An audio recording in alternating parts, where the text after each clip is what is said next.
I'm Colton. I have my wife and 2 children.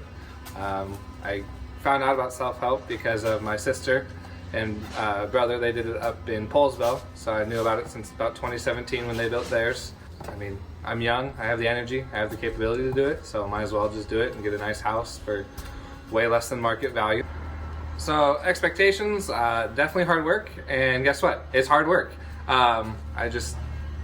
It's construction, so I knew things in construction were hard, so you just kind of have to bear in mind you're going to be lifting wood, you're going to be building things. It's not going to be like, I pick out this, that, and the other, and I get this nice house. I get to pick out this, that, and the other, and then build this, that, and the other.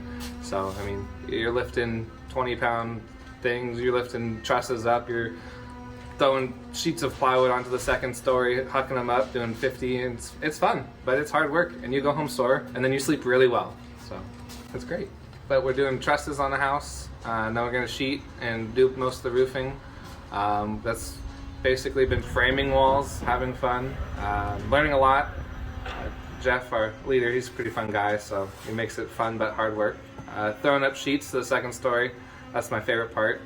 And then watching Jeff just manhandle and throw them. I'm struggling, pushing them up, and he's just lifting them up by himself, and it's just like, oh, I'm okay. I can't do that. I'm terrified of heights. I am god scared of terrified of heights. I look down and you get the cartoon. Yeah, that's me. And then being thrown up on a second story with no walls around it, just the eye joist and having to lay the flooring, looking straight down and dropping these big heavy things down, and then getting to the very edge and hammering it with a sledgehammer to get it to fit into place, and swinging a 12-pound sledgehammer like I'm gonna fall off the edge. Yeah, you find yourself saying I can't, and then you're like, wow, I can. No job is too small, no job is too big. Everything's valuable, and every hour counts. If it's just cleaning up after someone because you can't do it, like I personally hate doing high stuff. If I have to do it, I have to do it, but I would gladly 10 times out of 10 pick up and cut things for someone who's up high and hand it to them, so that you can cut things. You don't have to necessarily go on top of roofs. It's cool if you try it, but there's jobs for everyone.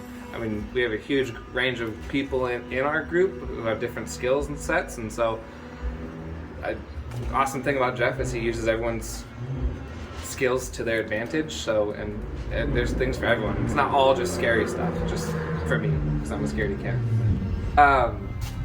Group dynamics are funny because everyone comes into this thinking, oh, I'm just going to build a house, right? Honestly, you're tired, you're exhausted. No, someone does something the exact wrong way, and you just want to yell at them because you're just exhausted and tired and you want to get it done. And that's when you keep your mouth shut. And then you have friends that you have a group chat with, and you laugh and talk about Netflix shows that you watch during the week, and then you come talk about it on Saturdays. And we're working with a group of 10 different homeowners, 10 different people from 10 different walks of life. There's going to be conflict, but at the end of the day, you get a house for super cheap compared to the open market. So it's worth it. You just have to learn to be an adult and remember what they said in kindergarten. If you don't have nothing nice to say, don't say anything at all.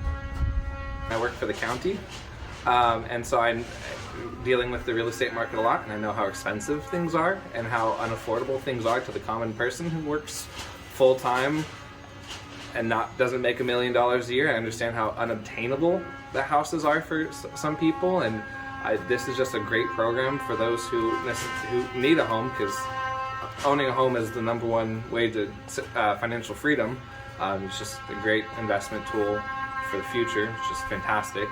And so it's not, I don't want to say it's an easy way to get a home, because it's not, it's hard work, but it's the easiest way to get an affordable home without having to necessarily buy a fixer-upper and not know what's going into it, because you know you're getting a brand new, decent quality home with no mold, no asbestos, no anything like that thrown into it. So it's huge. It's huge for the affordability factor. Sleeping on Saturdays and Sundays. I don't have any volunteers, and I don't really have a babysitter, so my wife can't come out and help, so she has to stay home with the kids. So I'm here at 5:45 on Saturday, and I don't leave till 5-ish on Saturday, and then Sunday I do the same thing, because I have to get all my hours in, because I do a full-time job and go to school on top of this. And then Monday, Tuesday, Wednesday, I'm here till leave at 8 o'clock, so I can get my 30 hours in. Feeling tired, but excited. it's blissful exhaustion, I like to call it, because you see stuff getting done. If you'd have asked me like the first week when we were doing nothing but clearing stuff and framing our first house, you'd been like, ugh, this is gonna take forever. But we're 6 months, we're on our 27th week, so 6 months plus, we're on our 27th week. It's getting there. It's weird. You see houses painted, almost have cabinets put in, and then everything's running down the line.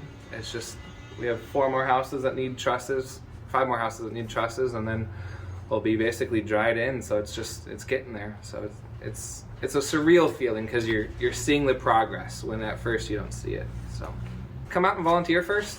Definitely see if it fits your fancy, and then after that, fill out the paperwork. They always will take applicants. So definitely come out and volunteer. That's the #1 thing.